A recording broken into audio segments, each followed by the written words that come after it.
उनके समझ में यह संत मत कम आता है, क्योंकि यह बाहर से नीरस लगता है।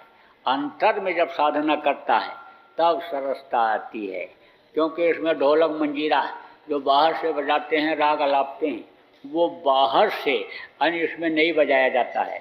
अब अगर कहीं आप नगाड़ा बजा दो और कहीं बांसुरी बजा दो और कहीं वो कर दो, तो रास्ता चलने वाले इकट्ठा हो जाते हैं सुनने के लिए, क्या सुरीली बांसुरी बज रही है।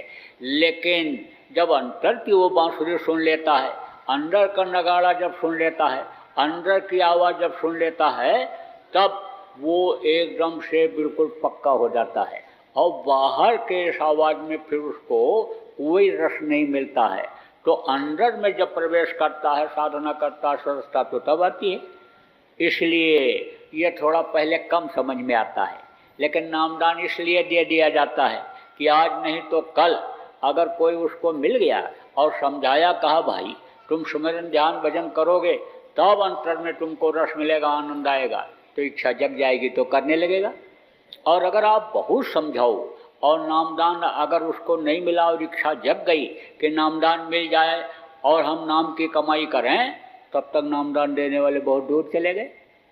अब कहाँ नामदान उसको मिलेगा, और यह समय किसी का इंतजार नहीं करता और समय पूरा हो गया, शरीर छूट गया, तो फिर फंस जाएगा। इसलिए जब दान में चीज़ देनी है, उसके बदले में कोई लोटा धोती लंगोटी की दक्षिणा नहीं मांगनी है, कोई सजिया दान, हाथी दान, घोड़ा दान नहीं लेना है, गाय दान नहीं लेना है, गौदान, तो भाई चलो बांटो। तो बांटने के लिए हुक्म हो गया, गुरु महाराज का हुक्म हो गया।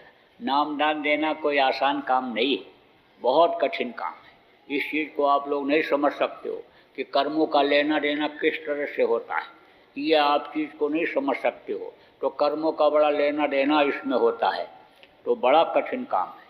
इच्छा तो नहीं हो रही थी नामदान देने की, लेकिन गुरु महाराज का आदेश हो गया। कहा उन्होंने कि नामदान अगर दे दोगे और यह भजन करने लग जाएंगे, इनका शरीर भी छूट गया तो इनको मनुष्य शरीर मिल जाएगा, क्योंकि मनुष्य शरीर का पाना ही बड़ा मुश्किल है। कोटि जन्म जब भटका खाया और तब यह नर्तन दुर्लभ पाया। और मनुष्य शरीर अगर मिलेगा नहीं तो और किसी शरीर के अंदर रास्ता नहीं है कि जिससे इस जीवात्मा का कल्याण किया जा सके।